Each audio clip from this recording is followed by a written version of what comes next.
భక్తివన్ ప్రేక్షకులకు శుభోదయం 4/6/2025 స్వస్తి శ్రీ చాంద్రమానం విశ్వావసునామ సంవత్సరం ఉత్తరాయణం గ్రీష్మ ఋతువు జ్యేష్ఠమాసం శుక్లపక్ష నవమి బుధవారం.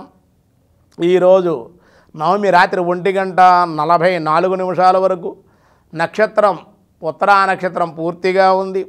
వర్జ్యం ఉదయం 11:34 నుండి 1:17 వరకు. దుర్ముహూర్తాలు ఉదయం 11:31 నుండి 12:23 వరకు. సూర్యోదయం 5:28, సూర్యాస్తమయం 6:27. అమృతగడ రాత్రి 9:51 నుండి 10:34 వరకు. రాహుకాలం మధ్యాహ్నం 12 గంటల నుండి 1:30 వరకు రాహుకాలం. అలాగే వజ్రయోగం మధ్యాహ్నం 11:16. బాలువ మధ్యాహ్నం 1:14.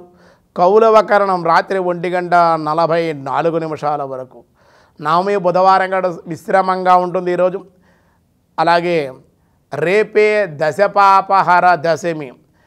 10 రకాల పాపాలు తొలగాలంటే రేపు గంగా స్నానం చేయాలి. గంగా నది దగ్గరగా లేకపోతే మీ దగ్గరగా ఉండే నదుల్లో స్నానం చేయండి. రేపే దశపాపహర దశమి. దినారంభ చక్రాన్ని బట్టి ఈరోజు ముందుగా మేషరాశి వారికి ఈరోజు అనుకూలం, ధనలాభం, వృత్తి వ్యాపారాల్లో సానుకూలతలు. వృషభ రాశి సామాన్య ఫలితాలు, రుణముల కోసం ప్రయత్నించుట, అధిక ఖర్చులు. మిథున రాశి అనుకోని అతిథుల రాక, ప్రశాంతమైన వాతావరణం, కార్యజయము ఉండే అవకాశం. కర్కాటక రాశి శుభప్రాప్తి, సంతాన ప్రాప్తి, ధనయోగం, ప్రయాణ సౌఖ్యం.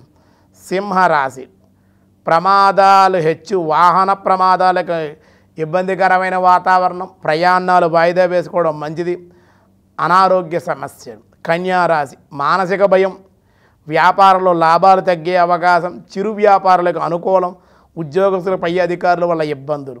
తులారాశి స్త్రీమూలక లాభాలు, ధన సమృద్ధి, కుటుంబానందం. వృశ్చిక రాశి బంధుమిత్రుల సంగమం, ధనలాభం, నిరుద్యోగుల శుభవార్తలు వినే అవకాశం. ధనస్సు రాశి చోరాగ్ని, రాజభయాలు, విద్యార్థుల బద్ధకము, ప్రయాణాలు వాయిదా పడే అవకాశం. మకర రాశి యత్నకారీ జయము, బంధుమిత్రులతో వైరము ఉండే అవకాశం. కుంభరాశి అనుకోని ప్రయాణాల్లో చికాకులు, రుణదాతల ఒత్తిడులు, ఇబ్బందికరమైన వాతావరణం. తదుపరి మీనరాశి వారికి ఈరోజు యత్నకారీ జయము, బంధుమిత్రుల యొక్క సంగమము, శారీరక ఆనందము, కుటుంబ సౌఖ్యము. వ్యాసాయ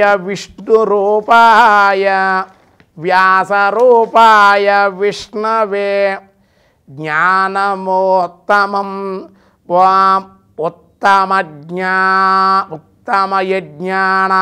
ఉత్తమ జ్ఞానాయ నమః.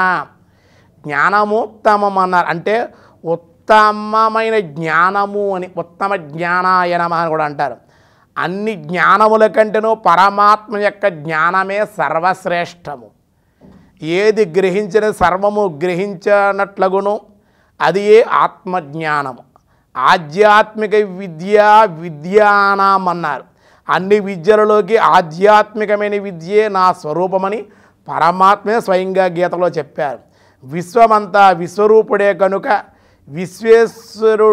విశ్వేశ్వర జ్ఞానము కనుక లభించినది కనుక సర్వజ్ఞానము లభించినది అగును అని జ్ఞానమోత్తమ, అన్ని జ్ఞానాలను ఆత్మజ్ఞానం ఉత్తమమైన జ్ఞానము అని స్వామిని కీర్తించారు. మిగతా విషయాలు రేపు చూద్దాం. ఈరోజు స్వస్తి.